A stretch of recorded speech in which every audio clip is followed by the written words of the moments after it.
Assalamualaikum warahmatullahi wabarakatuh. Salam merdeka belajar, salam dan bahagia ibu dan bapak guru hebat dimanapun ibu dan bapak guru berada. Pada kesempatan kali ini saya ingin men-share kembali perjalanan kami dalam menyelesaikan pendidikan calon guru penggerak angkatan 10. Nah, di dalam pemaparan kali ini saya akan mencoba membagikan hasil dari kolaborasi kami di dalam tugas rukol atau ruang kolaborasi, di mana tujuannya di sini kami akan mendesain sebuah kerangka pembelajaran yang sesuai dengan pemikiran Ki Hajar Dewantara yang sudah kami pelajari dari pembahasan sebelumnya di eksplorasi konsep. Perkenalan sedikit, di sini adalah tugas kolaborasi dari kelompok 2 dengan fasilitator Bapak Nanang Harisityono dan pengajar praktik kami Pak Arifin Rendra. Dan kami ada 6 orang. Pertama saya sendiri Satria Ramadan, kemudian ada Ibu Murti, ada Ibu Yosefina Lesomar, Ibu Sutriani, Bu Ester Yanti, dan Pak Agung Cakrabuana. Kami mulai dari pondasi fundamentalnya. Jadi kami mencoba sama-sama menganalisis apa sebenarnya pemikiran dari Ki Hajar Dewantara yang bisa kami kaitkan dengan budaya daerah, dan itu yang akan kami ingin kembangkan. Ada salah satu pemikiran beliau yang menurut kami sangat menarik, yaitu tentang dasar-dasar menuntun. Di dalam hal ini menuntun menurut kami adalah membantu, memfasilitasi, mengarahkan, atau membimbing. Menurut kami seorang guru harus mempunyai sikap menuntun, dan itu wajib dimiliki oleh seorang guru, di mana guru dapat membantu siswanya untuk tumbuh kembangnya, dapat memfasilitasi peserta didiknya dalam belajarnya, dapat mengarahkan mereka untuk menjadi pribadi yang lebih baik,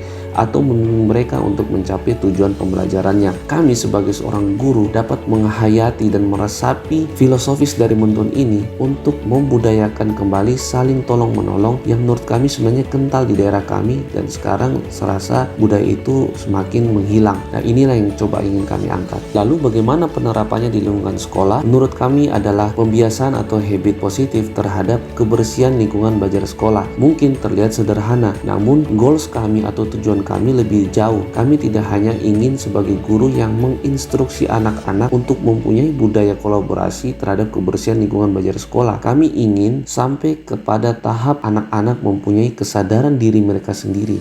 Jadi ada inisiatif tanpa disuruh mereka bertanggung jawab terhadap kebersihan lingkungan belajarnya. Nah, hal ini tentunya berkaitan dengan profil pelajar Pancasila yang menjadi muara atau menjadi outputnya. Seperti yang kita ketahui, ada 6 dimensi profil pelajar Pancasila, dan kami anggap rencana yang ingin kami laksanakan adalah yang paling cocok dimensi bergotong royong. Artinya bagaimana anak-anak dapat bergotong royong untuk membangun lingkungan belajar sekolah yang lebih bersih. Secara mendalam, kompetensi profil pelajar Pancasila yang ingin kami munculkan adalah budaya anak-anak untuk mau berkolaborasi dan punya rasa kepedulian terhadap lingkungan belajar sekolahnya.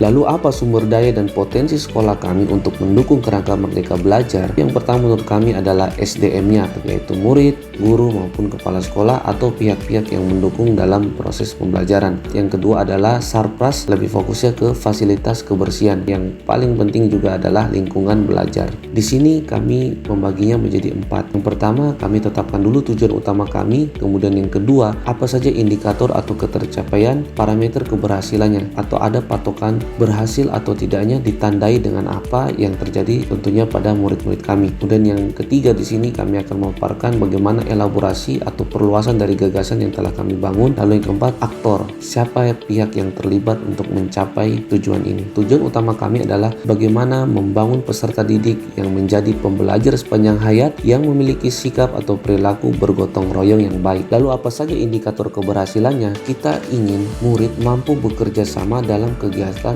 kebersihan lingkungan sekolah. Kebersihan lingkungan sekolah tidak hanya berupa tanggung jawab individu, tapi kita bangkitkan bagaimana mereka mau untuk berkolaborasi dan bergotong royong. Bagaimana membangun sikap menghargai dan menjaga lingkungan sekolah beserta fasilitasnya. Artinya anak-anak tidak hanya membersihkan lingkungan sekolah, tapi mereka juga ada tanggung jawab untuk menjaga fasilitas kebersihan. Goals dari semuanya adalah muncul inisiatif dalam membangun pembiasaan diri yang positif. Anak-anak tadi tidak hanya sekedar diinstruksikan melakukan gotong royong dalam kebersihan lingkungan sekolah, tapi mereka mempunyai kesadaran diri sendiri. Bagaimana aksi nyata atau wujud konkret dalam mewujudkan profil pelajar Pancasila dalam hal ini bergotong royong? Yang pertama tentunya kami akan membuat jadwal rutin kegiatan, misalnya Jumat bersih per minggu. jadwal rutin harian piket kelas, halaman sekolah dan ruang guru yang sudah diatur. Lalu yang ketiga, tata tertib penggunaan fasilitas sekolah dengan bertanggung jawab. Karena kami lihat budaya gotong royong ini sudah semakin kurang nampak di dalam pribadi anak-anak kita. Kami ingin meningkatkan rasa tanggung jawab peserta didik terhadap lingkungan sekolah sebagai tempat belajar yang nyaman. Karena dengan lingkungan belajar yang nyaman itu akan berpengaruh terhadap transfer knowledge dan juga berpengaruh terhadap hasil belajar